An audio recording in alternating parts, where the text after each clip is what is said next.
Subscribe to our channel by clicking the subscribe button. Click the bell button and enjoy the latest uploads from our channel.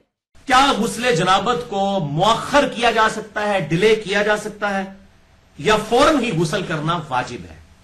اس میں بھی public میں مشہور ہے، اور وہ ایک حدیث کی وجہ سے مسکنسیپشن آ گئی۔ وہ حدیث کو شیخ البانی تو ضعیف کہتے ہیں، شیخ زبیر صاحب اسے حسن درجے کی کہتے ہیں۔ بہرحال میں نے اس کو جب دقت نظر سے دیکھا تو یہ مجھے بھی بالکل جعلی روایت یہ لگتی ہے۔ یہ کوئی گھسیٹ گھساڑ کی کوئی حسن درجے تک پہنچی ہوئی ہے۔ شیخ زبیر صاحب نے اسے صحیح نہیں، حسن درجے کی کہا ہے، اور میں درایتن بھی اسے ثابت کروں گا کہ یہ روایت بخاری اور مسلم کے ہی خلاف ہے۔ بل میں روایت بیان کر دیتا ہوں۔ سنن ابی داؤد میں 227 نمبر، سنن نسائی میں 262 اور مشکات میں 463 نمبر کہ آپ صلی اللہ علیہ وسلم نے فرمایا، سیدنا علی راوی ہیں اس کے، کہ جس گھر میں کتا، تصویر یا جنبی شخص ان تینوں میں سے کوئی ہو تو رحمت کے فرشتے اس گھر میں داخل نہیں ہوتے۔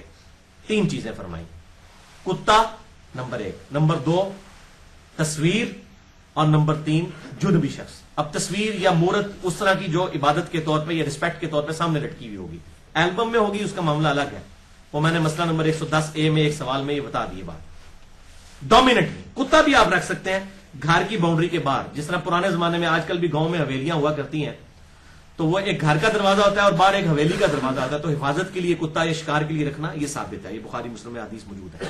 شوقیہ رکھنے کی اسلام میں اجازت نہیں ہے کتے کو۔ لیکن بخاری میں الفاظ کیا ہیں؟ صحیح بخاری میں انٹرنیشنل نمبر کے مطابق 5949 اور مسلم میں بھی 5514، مشکات میں 4499، 4489۔ اس میں دو چیزوں کے الفاظ موجود ہیں کہ آپ صلی اللہ علیہ وسلم نے فرمایا جس گھر میں کتا اور تصویر یا کوئی مورت وغیرہ ہو وہاں پر رحمت کے فرشتے داخل نہیں ہوتے، جنبی شخص کا ذکر وہاں پر نہیں ہے۔ تو یہ حدیث بخاری اور مسلم کے بھی خلاف ہے، اور یہ روایت بھی صحیح درجے کی نہیں، حسن درجے کی، وہ بھی شیخ زبیر صاحب کہتے ہیں، شیخ البانی سے منکر کہتے ہیں، کیونکہ یہ اپنے سے زیادہ سکہ راویوں کی اس میں مخالفت ہے بخاری مسلم کے اعتبار سے۔ اب میں 5 احادیث اس کانٹیکسٹ میں بیان کروں گا جو یہ بات بالکل شیخ البانی کے موقف کو سپورٹ کریں گی کہ یہ روایت بالکل جعلی ہے کیونکہ بخاری اور مسلم کے خلاف۔ وہ 5 حدیثیں سن لیں۔ پہلی حدیث بخاری میں 288، مسلم میں 700 اور مشکات میں 453۔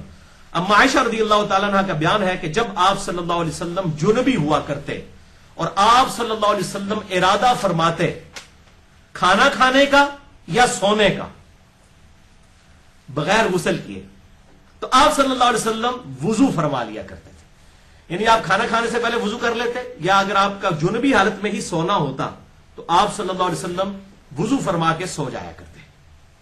دوسری حدیث بخاری اور مسلم کی متفق علیہ حدیث، بخاری میں 285، مسلم میں 824، مشکات میں 451۔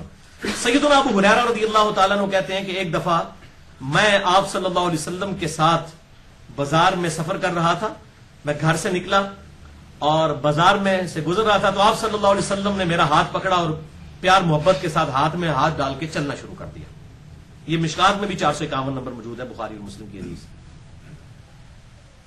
تو آپ کہتے ہیں میں جنوبی تھا، مجھ پر غسل فرض تھا نائٹ فال یا احتلام کی وجہ سے، تو ایک جگہ جا کر ہم بیٹھ گئے تو آپ صلی اللہ علیہ وسلم مجھ سے باتیں فرمانے لگے، تو میں چپکے سے پیچھے سے کھسک گیا اور جا کے غسل کیا اور واپس آیا، تو آپ صلی اللہ علیہ وسلم نے فرمایا ابو ہریرہ تو کدھر غائب ہو گیا تھا؟ تو کہا یا رسول اللہ میں ناپاک تھا اس لیے میں پھر غسل کرنے کے لیے چلا گیا۔ تو آپ صلی اللہ علیہ وسلم نے فرمایا سبحان اللہ، اللہ پاک ہے، ان المؤمن لا ينجس، بے شک مومن تو کبھی ناپاک ہوتے ہی نہیں ہے۔ یعنی یہ جو غسل کا فرض ہونا یہ کوئی ناپاکی تو نہیں ہے، یہ ایک حکمی نجاست ہے، یعنی اگر کوئی بغیر وضو کے بیٹھا ہوا ہے وہ بھی کوئی ناپاک تو نہیں ہے۔ ہاں نماز کے لیے اس کا پروٹوکول ہے کہ وضو کر لے، اسی طریقے سے اگر بے غسلہ شخص بھی ہے وہ ناپاک تو نہیں ہے، حکمی اعتبار سے ہے کہ وہ نماز نہیں پڑھ سکتا، اس اعتبار سے وہ ناپاک ہے، ادروائز تو ناپاک مومن کبھی ناپاک ہی نہیں ہوتا۔ حتیٰ کہ بخاری اور مسلم میں ایک اور حدیث ہے، بخاری میں 290، مسلم میں 704 اور مشکات میں 452۔ اما عائشہ کہتی ہیں کہ آپ صلی اللہ علیہ وسلم نے مسجد نبوی کے حجرے کی اس کھڑکی میں سے مجھے کہا کہ میری چٹائی مجھے پکڑا دو، تو میں نے کہا کہ اللہ کے رسول میں تو ناپاک ہوں، میں حالت حیض میں ہوں۔ تو آپ نے فرمایا عائشہ حیض کو تیری ہاتھوں میں گھس گیا، پکڑا مجھے چٹائی؟ تو یعنی عورت جو کہ حالت حیض میں بھی ہے اس کو بھی آپ کہہ رہے ہیں ناپاک نہیں ہے، تو یہ حکمی نجاست ہے، ایک ہوتی ہے حقیقی نجاست اور ایک ہوتی ہے حکمی نجاست۔ تو بال مسئلہ نمبر میرا 42، اس پہ ڈیٹیل 2 گھنٹے کا ریکارڈ ہے وضو غسل استنجا کے اوپر، جسے شوق ہو تو وہ دیکھ لے، اس کو یہ بات سمجھ آئے گی، یہ اس طریقے سے مسئلے نہیں ہے جس طرح لوگ سمجھتے ہیں۔ تیسری حدیث صحیح مسلم میں 707، مشکات میں 454 نمبر کہ آپ صلی اللہ علیہ وسلم نے فرمایا کہ اگر کوئی شخص اپنی بیوی کے ساتھ ازدواجی تعلق قائم کرے اور پھر دوبارہ قائم کرنا چاہے تو اسے چاہیے کہ پہلے ایک دفعہ وضو کر لے، یعنی غسل دوبارہ کرنے کی ضرورت نہیں ہے۔ اس سے بھی یہ بات ظاہر ہوئی کہ غسل فوراً کرنے کی ضرورت نہیں ہے۔ چوتھی حدیث صحیح مسلم میں 708 اور مشکات میں 455، انس بن مالک کہتے ہیں کہ آپ صلی اللہ علیہ وسلم ایک ہی غسل کے ساتھ اپنی ساری بیویوں کے ساتھ ازدواجی تعلق فرما لیا کرتے تھے، ایک رات کے اندر غسل ایک دفعہ ہی کرتے تھے۔ یہ نہیں ہے کہ جتنی دفعہ غسل فرض ہے تو آپ نے اتنی دفعہ کرنا ہے۔ اس طریقے سے یاد رکھیں، اگر جمعے کا دن آیا اور اس دن عید کا دن بھی ہے، جمعے کا دن بھی ہے اور کسی پر غسل فرض بھی ہے، تو تینوں غسل جو ہے وہ ایک ہی غسل سے ان کو تینوں کا ثواب بھی مل جائے گا، 3 دفعہ غسل کرنا ضروری نہیں ہوگا۔ اور یہ 5ویں حدیث میری فیورٹ حدیث ہے، الحمدللہ یہ دین کی آسانی کے اوپر ایک بہترین حدیث ہے۔ سنن ابی داؤد میں 226، سنن نسائی میں 223 اور 224، سنن ابن ماجہ میں 1354، مشکات میں 1263۔ سیدنا غدیف بن حارث کہتے ہیں کہ میں ایک دفعہ اما عائشہ رضی اللہ تعالیٰ عنہا کی خدمت میں حاضر ہوا اور میں نے عرض کی کہ اما جان یہ بتائیے کہ آپ صلی اللہ علیہ وسلم غسل جنابت جو ہے وہ رات کے شروع کے حصے میں کرتے تھے یا آخری پہر اٹھ کر کیا کرتے تھے جب آپ تہجد کے لیے اٹھتے تھے؟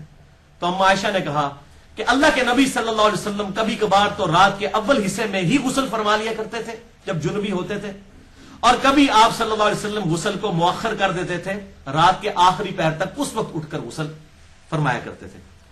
تو سیدنا غدیف نے وہی نعرہ بلند کیا، اللہ اکبر الحمدللہ، اللہ بڑا ہے، تمام تعریف اس کے لیے ہے، تمام بڑائیاں اس کے لیے ہیں جس نے دین میں اتنی وسعت رکھ دی ہے۔ کتنی وسعت ہے الحمدللہ۔ اچھا دوسرا پھر انہوں نے پوچھا بتائیے اما کہ آپ صلی اللہ علیہ وسلم وتر کی نماز عشاء کی نماز کے ساتھ ہی پڑھ لیتے تھے یا آخری پہر میں اٹھ کے پڑھا کرتے تھے؟